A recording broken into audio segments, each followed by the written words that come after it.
R C B ಟೀಮ್ಗೆ ಬೂಮ್ರಾ ತರ perform ಮಾಡೋ ಒಂದು ಬೆಂಕಿ bowlers R C B team management ಹುಡುಕಿ ತಡ್ಕಿ ಇಷ್ಟು ಟೈಮ್ ತಗೊಂಡಿದ್ದಾರೆ ಅಂತ ಹೇಳಿದ್ರೆ ಇವ್ರನ್ನ ಕರ್ಕೊ ಬರೋದಕ್ಕೆ ಇವ್ರ ಹತ್ರ ಟ್ಯಾಲೆಂಟ್ ಅಂತೂ ಅಪಾರವಾಗಿದೆ ಅಂತ ಅನ್ಸುತ್ತೆ. ಅದನ್ನ ಇವಾಗ ಅಗದು ಆ ಒಂದು ಟ್ಯಾಲೆಂಟ್ ನ ಆಚೆ ತೋರಿಸ್ತಾರೆ ಅಂತ ಅನ್ನಿಸ್ತದೆ. ಇವ್ರ ನೇಮು ರಿಚಾರ್ಡ್ ಗ್ಲೀಸನ್ ಅಂತ. ಇವ್ರು ಇವಾಗ ನುವಾನ್ ತುಸಾರಾಗೆ ರಿಪ್ಲೇಸ್ಮೆಂಟ್ ಆಗಿ ಬಂದಿರೋದು. ಇವ್ರ ನೇಮು ರಿಚಾರ್ಡ್ ಗ್ಲೀಸನ್ ನೆನ್ಪಿಟ್ಕೊಳ್ಳಿ. ಬಟ್ ಕ್ರಿಕೆಟ್ ವರ್ಲ್ಡ್ ಅಲ್ಲಿ ನೇಮ್ ನ ಮಾಡ್ಕೊಂಡಿರೋದು yorker king, super over specialist ಮತ್ತೆ ಡೆತ್ ಓವರ್ ಸ್ಪೆಷಲಿಸ್ಟ್ ಅಂತ. ಅಂಡ್ T20 ಫಾರ್ಮೆಟ್ ಅಲ್ಲಿ ಎಕಾನಮಿ 8 ಇದೆ. ಸೊ ಬೇರೆ ಟೀಮ್ ಎಲ್ಲಾನು ಕೂಡ ಇವಾಗ ಬೇರೆ ರಿಪ್ಲೇಸ್ಮೆಂಟ್ ನೋಡ್ತಾರೆ ಬೌಲರ್ಸ್. ಓಕೆನಾ, ಅವ್ರದಂತೂ ಮಿನಿಮಮ್ 10 11 ಇದ್ದೇ ಇರುತ್ತೆ. ಓಕೆನಾ, so R C B team 8 economy ಇರೋ ಪ್ಲೇಯರ್ನ ಕರ್ಕೊ ಬಂದಿರೋ ಅಂತ ಹೇಳಿದ್ರೆ ಇವ್ರ ಹತ್ರ ಸಕ್ಕ ಟ್ಯಾಲೆಂಟ್ ಇದೆ.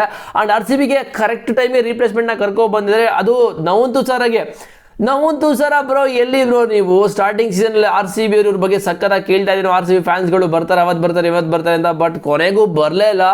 ನುವಾನ್ ತುಸಾರ ಪ್ರಾಬ್ಲಮ್ಸ್ಗಳನ್ನ ಅವ್ರ ಲೈಫಲ್ಲಿ ಅವರೇ ತಲೆ ಮೇಲೆ ಹಾಕೊಂಡಿದ್ದು. ಬಿಕಾಸ್ ಶ್ರೀಲಂಕಾ ಬೋರ್ಡ್ ಮೇಲೆ ಕೇಸ್ ಹಾಕ್ಬಿಡ್ತಾರೆ. ಸೊ ನಾವು IPL ಆಡಬೇಕು ಬಿಡಿ ಅಂತ ಶ್ರೀಲಂಕಾ ಬೋರ್ಡ್ ಅವರು ಬಿಡ್ತಾರಲ್ಲ, ಅದೇನಾಗಿತ್ತೋ ಗೊತ್ತಿಲ್ಲ. ಬಟ್ ಅವ್ರ ಮೇಲೆ ಕೇಸ್ ಹಾಕಿದ್ದು, ಆಮೇಲೆ ಕೋರ್ಟಲ್ಲಿ ಹೋಗ್ಬಿಟ್ಟು ಅದು ಲೀಗಲ್ ಆಗಿ ಏನೋ ಕೇಸ್ ನಡೀತಾ ಇರುತ್ತೆ. ಅಂಡ್ ಇವಾಗ ನುವಾನ್ ತುಸಾರ ರಿಪ್ಲೇಸ್ಮೆಂಟ್ ಆಗಿ ಆರ್ ಸಿ ಬಿ ಇಷ್ಟು ಲೇಟಾಗಿ ಕರ್ಕೊ ಬಂದಿರ ಅಂತ ಹೇಳಿದ್ರೆ ಸೊ ಇವರಿಂದ ಏನೋ ಚಮತ್ಕಾರ ಮಾಡಿಸ್ತಾರೆ ಅಂತ ಅನ್ಸುತ್ತೆ. ಬಟ್ ಆರ್ ಸಿ ಬಿಗೆ ಇವರು ರಿಪ್ಲೇಸ್ಮೆಂಟ್ ಆಗಿ ಕರೆಕ್ಟ್ ಆಗಿದ್ದಾರೆ ಅಂತ ಹೇಳಿದ್ರೆ ಆಕ್ಚುಲಿ ಒಂದು ಒಳ್ಳೆ ಬ್ಯಾಕಪ್ ಬೌಲರ್ ಎತ್ತಾಕೊಂಡು ಬಂದಿದ್ದಾರೆ ಫಾರಿನ್ ಪ್ಲೇಯರ್. ಬಿಕಾಸ್ ಇವಾಗ ನೋಡ್ತಾ ಇದ್ರೆ ಜೋಸ್ ಹೇಜಲ್ವುಡ್ ಮತ್ತೆ ಡರ್ಕ್ ಆಫ್ ಡಫಿ ಇಬ್ರು ಕೂಡ ಅಷ್ಟೊಂದು ಒಳ್ಳೆ ಪರ್ಫಾರ್ಮೆನ್ಸ್ ಅಂತೂ ಬರ್ತಲ್ಲ. ಬಿಕಾಸ್ ಅವರು ತುಂಬಾ ಕಾಸ್ಟ್ಲಿ ಆಗ್ತಿದ್ದಾರೆ ಈ ಒಂದು R C B bowling lineup ಅಲ್ಲಿ. ಸೊ ಇವರಿಗೆ ಬ್ಯಾಕಪ್ ಪ್ಲೇಯರ್ ಆಗಿ ಇಟ್ಕೋಬಹುದು. ಬಟ್ ಚಾನ್ಸ್ ಸಿಗುತ್ತಾ ಅಂತ ಹೇಳಿದ್ರೆ ಇಲ್ಲ ಮಗ, ಚಾನ್ಸ್ ಅಂತೂ ತುಂಬಾ ಕಡಿಮೆ ಇದೆ. ಯಾವ ತರ ರೊಮಾರಿ ಸಫರ್ ಏನಾದ್ರು ಫೇಲ್ಯೂರ್ ಅದಲ್ಲ, ಆ ಲೆವೆಲ್ಗೆ ಜೋಕ್ ಆಫ್ ಡಫಿ ಫೇಲ್ಯೂರ್ ಆಗಬೇಕು. ಅವಾಗ ಈ ಒಂದು ರಿಚಾರ್ಡ್ ಗ್ಲೀಸನ್ ಎತ್ತಾಕೊಂಡು ಬರ್ಬೋದು.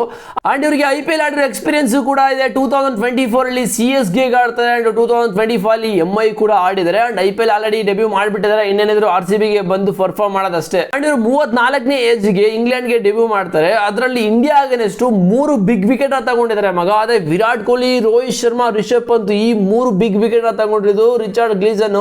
ಅಂಡ್ T20 ಫಾರ್ಮೆಟ್ ಅಂತೂ ಎಷ್ಟು ಎಕ್ಸ್ಪೀರಿಯನ್ಸ್ ಇದೆ ಅಂತ ಹೇಳಿದ್ರೆ ಇವ್ರು ಯಾವ ತರ ಏಜ್ ಆಗಿದೆಯೋ, ಯಾವ ತರ ಏಜ್ ಆಗಿ ಇಂಗ್ಲೆಂಡ್ ಕ್ರಿಕೆಟ್ಗೆ ಡೆಬ್ಯೂ ಮಾಡಿದ್ರು ಆ ಒಂದು ಅಷ್ಟು ಎಕ್ಸ್ಪೀರಿಯನ್ಸ್ ಇದೆ ಓಕೆನಾ ಈ ಒಂದು T20 ಫಾರ್ಮೆಟ್ ಅಲ್ಲಿ. ಬಿಕಾಸ್ ಕ್ರಿಕೆಟ್ ವರ್ಲ್ಡ್ ಅಲ್ಲಿ ಎಷ್ಟು T20 ಪ್ರೀಮಿಯರ್ ಲೀಗ್ ನಡೆಯುತ್ತೋ ಎಲ್ಲ ಕಡೆ ಆಡಿದ್ದಾರೆ. ಲಿಟ್ರಲಿ ಎಲ್ಲ ಕಡೆ ಆಡಿ ಅಷ್ಟು ಎಕ್ಸ್ಪೀರಿಯನ್ಸ್ ನ ಇಟ್ಕೊಂಡಿರೋದಕ್ಕೆ ಇವರು death over specialist, super over specialist ಮತ್ತೆ ಯಾರ್ಕರ್ ಕಿಂಗ್ ಅಂತ ಹೇಳಿದ್ರು. ನಾನು ಯಾಕೆ ಬೂಮ್ರಾ ತರ ಬೌಲರ್ ಅಂತ ಹೇಳ್ದೆ ಅಂತ ಹೇಳಿದ್ರೆ ಇವ್ರ ಆಕ್ಷನ್ ಅಂತೂ ಕಂಪ್ಲೀಟ್ ಡಿಫ್ರೆಂಟ್ ಆಗಿದೆ ಓಕೆನಾ. ಸೊ ಯಾರ್ಕರ್ಗೆ ಸಕಲ ಆಗ್ತಾರೆ. ಯಾರ್ಕರ್ ಅಂತೂ ಪರ್ಫೆಕ್ಟ್ ಆಗಿ ಡೆಲಿವರಿ ಮಾಡ್ತಾರೆ.